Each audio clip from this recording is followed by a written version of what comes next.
Tracy Meets is here with us. She is the president of the support division of CDH International, which everyone knows as Cherubs. And Tracy's going to give us her annual update on what is going on in the support division. And she's also our volunteer coordinator. Can't talk, Tracy, I have to edit that out. And she's also our volunteer coordinator. So Tracy, what is going on over in that side of CDH International? We have been very busy despite the pandemic. Babies are still being born, families still need support, and we've been working hard at making sure families are supported and they have a resource and information as they go through the trenches of CDH. We have very many outlets that families can use for information. We have our forums, we have Facebook groups, we have our new CDH phone app that families can access. It's a neat resource that I hope all of you will check out. We have care packages, we have volunteers all over the United States and within several different countries internationally. We have support where families can be matched with these volunteers if they have questions, if they need support.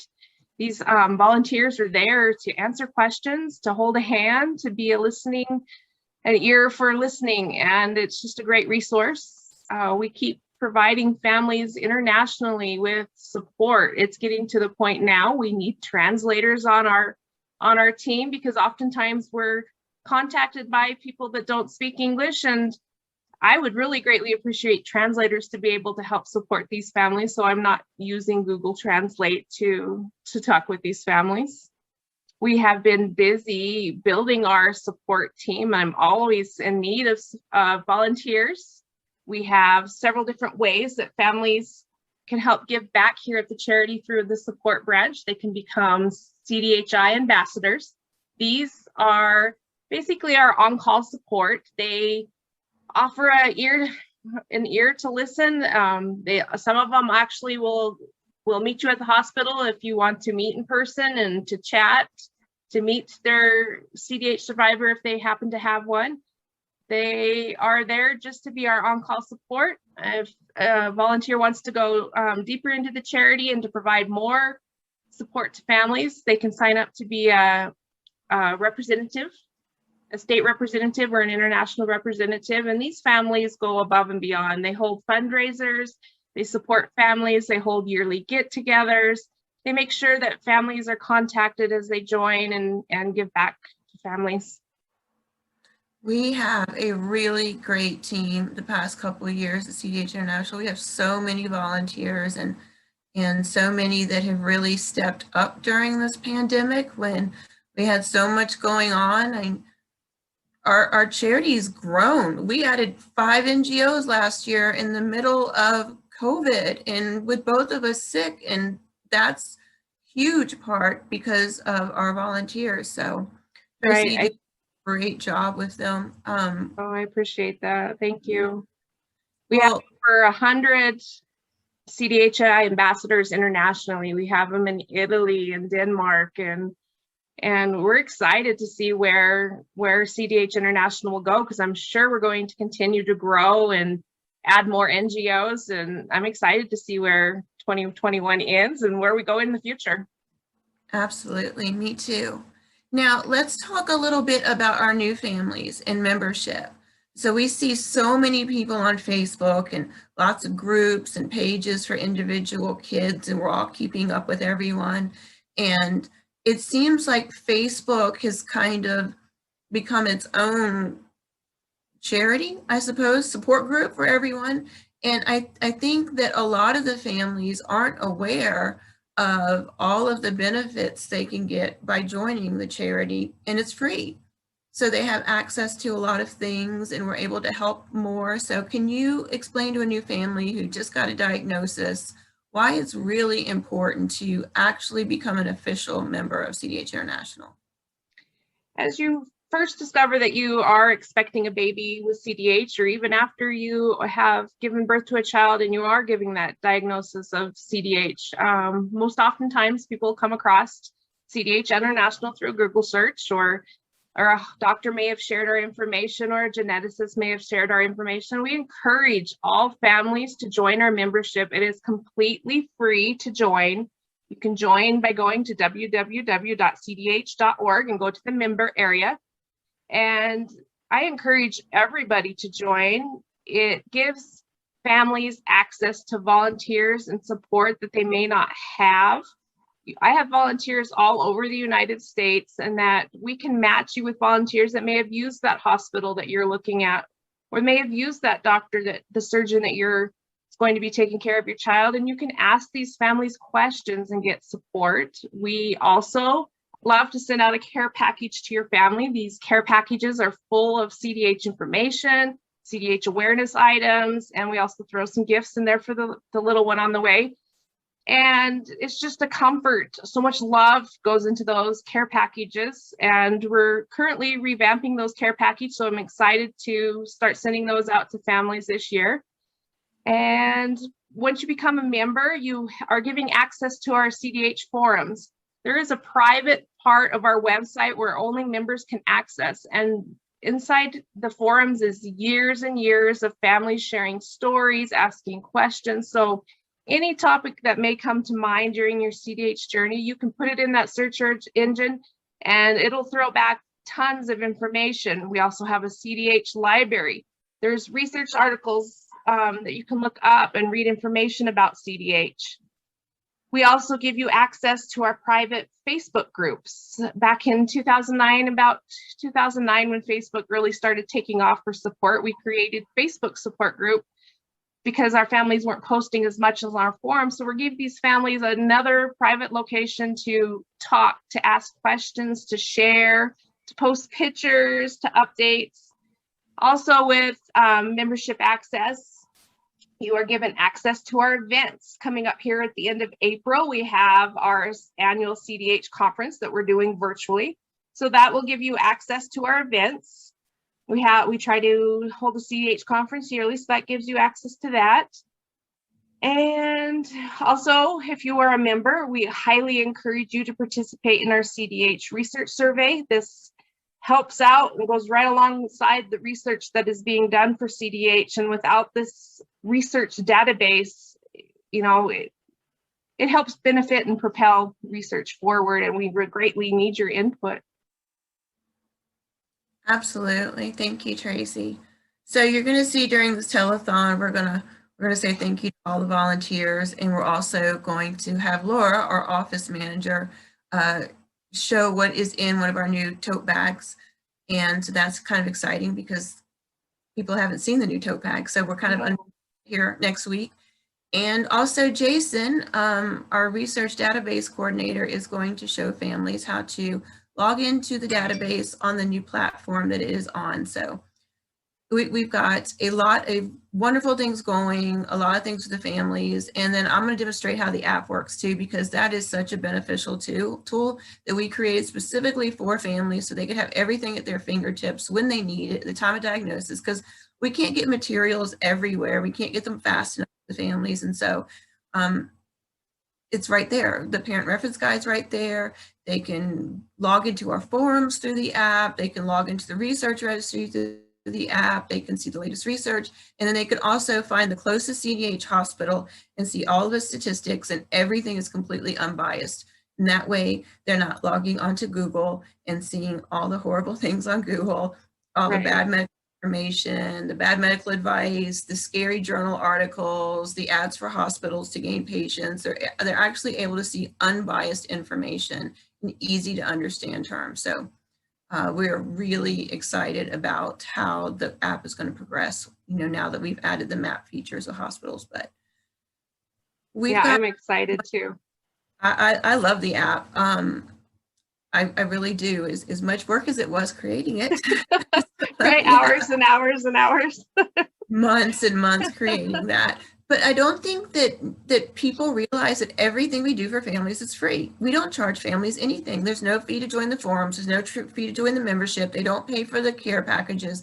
They don't have to pay for the app. They don't pay to come to our conferences except to cover cost of like shirts and pizza at the party. Like, so we try to do everything we possibly can to make everything completely accessible to families, because we know what it's like to not have access to information and support. And so we want to make sure that the new families do on a global level. And I really want us in the next year, when we do our next research for the telethon and the conference, to have more of an outreach to our families in other countries that don't have anything, because there are so many tens of thousands of families. Right. And what I think holding this conference virtually, we're going to start to see that international connection. We've got families signed up already internationally. So I'm excited to meet new families and bring in that international aspect of things. I am too. And I think it's going to give all of our families such a bigger view on how lucky some of us are to live in locations that are able to take care of our children, and hopefully give some hope to the families who live in locations that don't have as progressive medical care, and watch us as we work to try to bring better medical care through all our partnerships that we work in, all the committees that we're on. So and I think it's really important that the families come to this conference so that not only can they see the other families globally, but hear research. We've got Dreams coming, the University of Utah, Baylor University, and Mass General all talking about genetic research. The University of Toronto's got some really big, a big surprise on the research side they're unveiling at our conference. And so they won't even tell me what it is, I'm really excited to see, but all I know is those researchers are really, really excited. So I know it's something big. And then we have the CDH study group, which is coming, and they're coming specifically to talk about a global standard of care for CDH and what that means for families, so that they can get feedback from families on how important this is. Because we took a survey, was it last year, Tracy? Yeah, during the pandemic. Yeah, asking families what they wanted, and that was the biggest thing, is they wanted a standard of care, because the care for our children is so different just based on where you live, and every child should have a chance to live despite where they happen to be born. So this is a chance for families to get involved in research and also ask questions. And we still have a couple of others, doctors, signing up. Plus we have our pizza party, which is so fun. And we're going to be doing it virtually. So it's going to be a little bit different, but it's just still going to be a lot of fun. And I think so too. I look forward to the conferences every year. Me too. Yeah. And we're even doing our roundtables. And that is such an important part of our conference. And the families each will be able to tell their stories. And it's a really big deal. Everyone who comes loves it, and they all want to come back. So I'm so frustrated that we couldn't see everybody in person again this year. But I mean, there's nothing like giving each other hugs and meeting these kids in person and meeting these people we've talked to for years. It's a wonderful thing. But I'm really excited for this opportunity to meet families. Right. That we've never had a chance to do so. And everybody can be involved in the conference as much or as little as they want. And again, it's free. So it is. That, and so if anybody needs help signing up to register for the conference, let me know. Shoot me an email or shoot the CPAB an email, cpab@cdh.org, and we will help you get registered. And get your shirts. Order your shirts like now, so they'll be in time. Because I need to do that. I'm procrastinating. Well, I've had mine for a while because we've had to do all of the prep boxes. Yeah, I really like it. We're keeping to the theme of the wings that we've done the past couple years. So it looks a lot like the one we had in Nashville, those shirts. And then when we're together in person, we hope next year in Toronto, those will look similar too. So we have a theme going. So really excited. Yeah. And we'll be able to meet virtually the team that will be hosting us next year in Toronto. So we're really excited about that. So, a lot of really good things to look forward to. And being that this is a telethon and we're here to raise money, all of these things that we do for families are free for the families, not for the charity. So we have to cover the cost of all these things. So if you think we do a good job and you want to help us help families with all of these services, with all the support and the care packages and the conferences and everything that we do, please donate. We have a 9% overhead. We work really, really hard in the world's smallest budget. Don't we, Tracy? We do. We do. We don't waste anything here, and every single dollar counts here. And there's so many families that need so much more. And Tracy, if we had $1 million right now, what things would we do for these families that we currently cannot do, that we have been wanting to do for years? I'll let you list them off because I know you know them off the top of your head because we talk about it all the time. I would love to implement back financial help, be able to give families large financial assistance grants to help during the trenches, because we know how having a baby in the NICU, how expensive it can get, from parking fees to hotel fees to gas. Just driving from your home to the hospital every day adds up. I would love to implement CDH scholarships every year, to be able to give back to a CDH family every year. Oh, there's so many things that I would like to do. Funeral assistance, the amount of people that ask us every year for help, for a headstone, for burial fees, that is what's heartbreaking to me, that we can't give back. And I so wish we had something in place that we could help families that way. I would like to continue our care packages that we mail out, but be able to provide gas cards in those packages, or even to fill them full of restaurant gift cards, just so families have a way to go down the street to get a meal real quick if they need it. I'm sure the list is long, but it's I'm nervous here and trying to think of what to include. No, all of those things, they need all of those things, and they need those things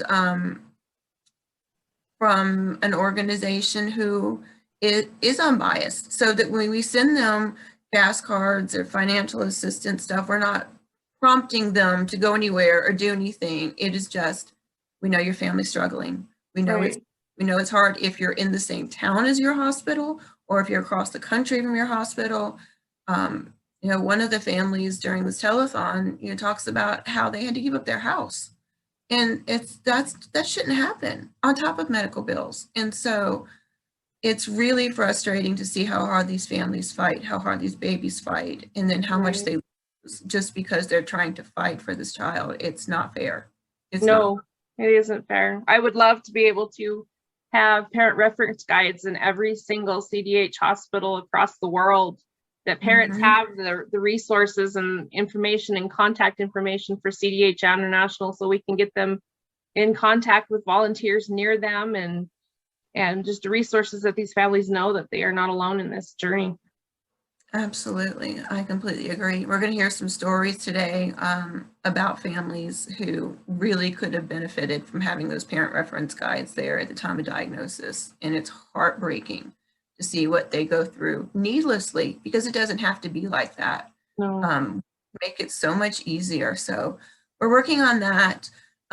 We have new board members this year since last year. And so we're doing more things. And then we also have 5 more boards. We have a lot of new people, a lot of new hands in the pot. It's a bit exhausting, but it's good. And we're going to be growing in more countries, and offering support services in those countries too, because we're teaming up with parents in those countries who are going to help us do that. So yeah, I'm excited to make the difference and expand. It's exciting. Absolutely. It really, really is. And we need to fund research. That's our number one goal, I think, is to fund research, because our babies are not given the research that they deserve. They're really not. And I've said this many times, and people look at me like it cannot possibly be true, but the March of Dimes isn't funding birth defects research anymore. So what little money we had is gone for research. NIH is not funding CDH research right now. Everything's going to COVID. Everything's going to COVID. And I know this because we're on the committee of where the funding goes for children's diseases and health at NIH. So, even before it's announced, we know where it goes. And it's not going to CDH. It's not going to any birth defects. It's going to maternal health, and it's going to COVID. And so our kids are still being born. Like you said, they're still being born, are still sick, they're still dying. And they're not going to wait for COVID to go away and the money to come along. So we have to fund research ourselves, us, the families who are struggling to pay our medical bills, and go to the hospital and pay regular bills and funeral bills are also the people that have to fund research. And that is incredibly unfair, but that is just a fact. So we all have to work together, and hopefully people watching this telethon are sharing it all over social media with their family and friends and their employers and people in their clubs and their churches and everyone they know, so that they can see not only what CDH is about, right, but also how much help these kids need, and that no one is helping them. And so together we can make a difference. absolutely, absolutely. It's going to take a lot of us. Tracy, thank you. Thank you for sticking by us through everything. And you probably don't even want me talking about this, but I'm going to anyway. And I'm not crying this time. I swear the allergies here, like My allergies are bothering me too. I know, it's so bad. It's so bad here this week. But Tracy has not only worked through the pandemic, but she's also worked through another heart attack this year. And she's still here with us and still trying to help these kids. And if she can do it, raising 4 boys, including a CDH survivor, and health issues in the middle of COVID, there is no excuse for all of us not to get on board and help these kids.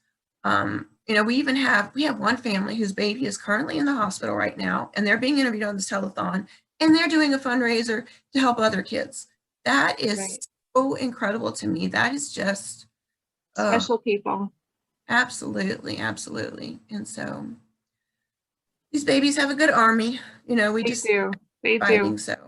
And if anybody out there wants to join our army to help these babies, please reach out to us. We're excited to where CDH International is going, and we would welcome your help. Absolutely.